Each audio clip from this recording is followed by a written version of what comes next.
nomor kahiji nomor kedua wa yasuddakum an dzikrillahi wa anis shalah. Setan di samping nimbulkeun adawat wal bagdo terhadap halayak rame manusia berbagai lapisan masyarakat dimimiti kelas kakap tepikeun ka kelas teri diadu-adukeun supaya timbul demonstrasi. Nah, ieu deui setan nambahan wa yasuddakum an dzikrillah, nutupan nahanan ngahalangan setan ka aranjeun kabeh teh an dzikrillahi wa anis sholati, zikir ka Allah jeung tina salat. Jelema nu mabok, jelema nu judi dihalangan ku setan moal daekeun zikir ka Gusti Allah, moal daekeun salat ka Gusti Allah. Mana coba pemabok jeung pejudi nu salat moal aya? Mana pemabok jeung pejudi anu zikir ka Allah moal aya? Setan. Jadi berarti atuh setan teh di dieu teh nimbulkeun dua masalah ka mapasidan. Hiji mapasidi dunyawiyah, nomor kedua mapasidi diniyah. Mapasidi dunyawiyah ieu adalah bagdo jeung adawa jeung bagdo. Datang ka Garlut jelema kiai jeung kiai teu beres silih omongkeun, ustad jeung ustad silih omongkeun, akhirna mah pengikut jeung pengikutna ribut. Nah iyalah urusan dunia, urusan agama. Nah ieu wa yasuddakum an dzikrillahi wa anis shalah, dihalangan ku setan tina zikir ka Gusti Allah jeung salat. Teu daekeun bae pokona mah ahli mabok, ahli judi jeung sajabana zikir ka Allah, salat ka Gusti Allah lantaran setan. Jadi kerugianna dua, dunia jeung akhirat. Mabok ieu mah anu sok dicaritakeun teh ye, anu sok dicaritakeun ku para ulama, ku para kiai dina berbagai kitab. Baheula di Bani Israil aya hiji kiai ngaranna Kiai Barsiso, anu manehanana teh ibadah geus 220 tahun teu pernah kaluar-luar, boga santrina teh puluhan ribu, anu geus bisa hiber 60.000. Santrinya anu geus bisa kakalayangan di awang-awang 60.000 encan nu sejen mah. Anu kakarak ngaji amil jurumiyah mah beuh tah mah ambuala ya pabalatak. Ieu mah nu geus bisa awang-awang 60.000 datang ke malaikat, ke malaikat sabiwir hiji langit ka hiji datang ke langit ka 7 teh nyaritakeun keistimewaan Ki Barsiso unggal poe, amalna teh naek ka luhur diiring-iring ku malaikat. Datang ka iblis dihandapeun tangkal caringin ngalamun.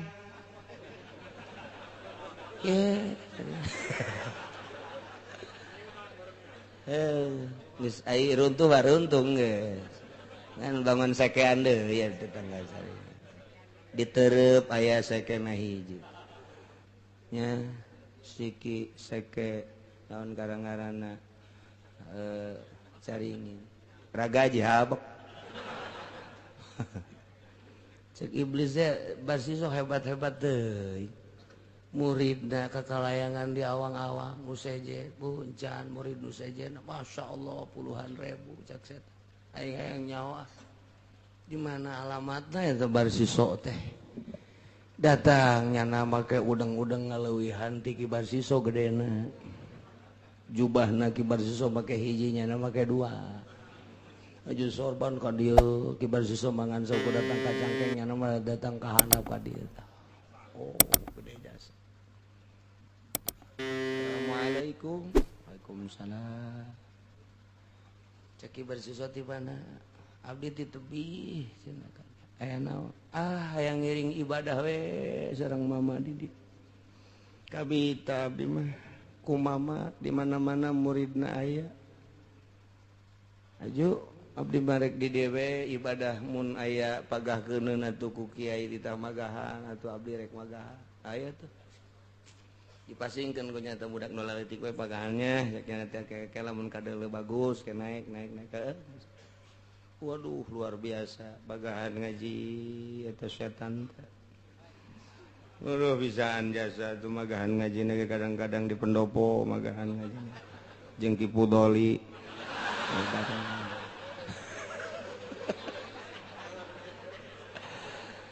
Kadang-kadang di balai desa magahan ngajina. Kecamatan ya anu bangsa leur we gitu magahan ngaji anu teu leur mah teu geus kitu dah terus we nyana magahan ngaji insyaallah waktu di masjidna pernah eta iblis teh tilu penting teu balik ceuk kibar siswa teh pohara amat ieu tamu ibadahna ja aing ge aing asana itu balik-balik mah teu kuat ngaju pas menang 3 poe teh diajak dahar yuk orang dahar kayu henteu abdi mah moal dahar pan abdi mah lamun keur ibadah cak setan teh geus teu hayang dahar teu hayang naon wih cek ibadah sesopohara ieu mah wah penting diajak besi erek sare disadiakeun di ditu di kamar aya di hareup atau arek di tukang abdi mah tos sababaraha bulan teu sare lantaran nikmat jasa ibadah wih cek ibar siswa wah aing ge ieu aing kudu teu sare mah jeung teu dahar teu kuat ditanya nu bebeneranana ieu kumaha ieu bisa jadi ki abdi mah kuari teh nikmat jasa ibadah teh ninggalkeun dahar jeung nginum jeung ninggalkeun sare cak kibar siswa kula ge ieu kula ieu we dahar mah dahar we sare mah sare mana we ka pamajikan ja biasa ka pamajikan kok ieu mah kuat amat bogakan nikmatan kula ngeunaheun jasa ternyata teu dahar teu nginum teu sare teh ibadah teh ngeunah waduh cak kibar siswa aing eleh ku jalur bae puarai di deketan ke ieu bisa ngeunah kieu mimitina kumaha emang mimitina kumaha mimitina mata tadina kula teh maksiat ka Gusti sanggeus maksiat aju tobat jadi asal inget ka maksiat istighfar asal inget ka maksiat datang ka ngeunaheun ku ari teh mantek ceuk kula teh jelema sahabae nu teu pernah maksiat tadina ibadah moal ngeunaheun tetep kudu maksiat heula memehna eta nasehatan eta kos nu bener jasa kadengena ku ceuli urang teh kahartipan ku kula ieu manggih nikmat jeung lazat teh baheulana teh ieu teh sok zina baheula teh sok judi sok mabok ku ari tak tobat asal inget kadinya ngebiri-gidig asal inget kadinya ngebiri-gidig nu mantak geus teu hayang asal inget we kadinya tah tobat kula teu hayang dahar asal inget we kadinya teu hayang sare nu mantak kuari teu sare teu dahar teh inget we kadinya tah timbul we lazat ngilaheun seakan-akan Allah aya di hareupeun widih cak kibar siswa ngelehkeun guru aing mah guru aing ge teu pernah kos kieu dongeng terus ngobrol deui kula atuh hayang coba atuh kumaha teh supaya nikmat teu masalah sakeuna teh nu penting mah atuh asal mun daek atuh maksiat bae zina bae zina heula atuh ih Suki bersisuatu zina maka bayi embung atuh ngabunuh bae budak bae tuh budak letik bae bunuh jadi engke aya inget-ingetan embung anu paling ringan mah mabok makan teu ngarugikeun sasaha ngarugikeun batur henteu ngan sorangan doang tah asal geus urang mabok engke ge karasa urang walah waheuh tah engke urang cager urang teh jadi kaduhung tobat pikiran ku kibar siswa hayang ngeunaheun ibadah jadi kudu dosa heula nya bener oge atuh emang setan teh barang kibar siswa asup teh ka imah atuh nya asup deui ka jero cut motrek-motrek di jero hate ya teh lamun teu maksiat teh mana aya ibadah ngeunaheun tetep ya kudu maksiat heula tanya di jero hate terus ngabisik-bisikin ya tuh lamun teu sanggup zina jeung teu sanggup ngabunuh mah paling ringan ya mabok lah tah aju cak hatena teh ka mana meuli mah itu di dieu tah lurus jalan pengkolan di dinya kan aya warung cewek deui di teu dagangna ge di dinya tuh urang Subang bangunna eta di dieu menor teh di dinya tah eta bae di dinya kena bisikan setan kibar siswa langsung nya tas magrib teh nguluyur teh ka warung aya bener langsungnya nemeuli minuman bener awewe di dinya nu ngaladenana ge biasa minuman maja nu ngaladenana ge emang awewe wae tiba heula ge datang ka kuari langsung ditenggak lek lek lek lek lek lek wah oi dunia milikku wah cak Kibar Siso yo mantap kulantarannya natu mabok wah tidak ada raja kecuali saya ini raja koang-koang merencengkeun geus bae keur mabok atuh lagi aya eta pelayanan teh ya nah ini makanan gua kan raja ceknya udah buka rokmu nih kok raja saya kan raja ntar gua bayar berapa saja pokoknya pengen berapa kamu dibayar nanti jubahku masih gede jore mah tungtung ada budak mabok rak itu ka jubah buka androk dibuka androk nah dalemannya buka waktu dek kabur teu bisa wewe dek di zina punya tek begitu beres di zina jol salakina goblok beur dia jelema ngazinahan pamajikan aing hah teu beres ya mah ieu terus dicarekan ku salakina begitu dicarekan gelut mubabok jeung salakina aya peso dibunuh ku nyana bret salakina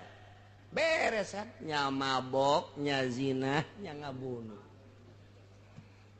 cek Kibar Siso aduh iblis badidinya terus tenggak lagi setan lagi belum seberapa itu kan baru satu sloki tambah lagi lok setan ngerahkeun masyarakat woi ulah tenang di warung aya nu mabok perzinahan terjadi pembunuhan terjadi kok masyarakat cicing bae setan teh kos kitu provokator Masya Allah atuh kadarinya masyarakat pemuda-pemuda ya bener ieu mah awewe ngaku bener di sini bener aya dibunuh salaki kula lantaran nyanana tadina gelut dibunuh aya peso kapiheulaan salaki kula waktu ditewak Kibar Siso blek diadili lantaran boga kitu kesalahan ngazinahan jeung ngabunuh dipancung Kibar Siso dipancung kieu bae hanya hendak dibunuh Kibar Siso teh keputusanana lantaran membunuh jelema nu bunuh mesti bunuh deui kieu pancung kieu jol setan datang deui yai kumaha ku ari doh gara-gara sia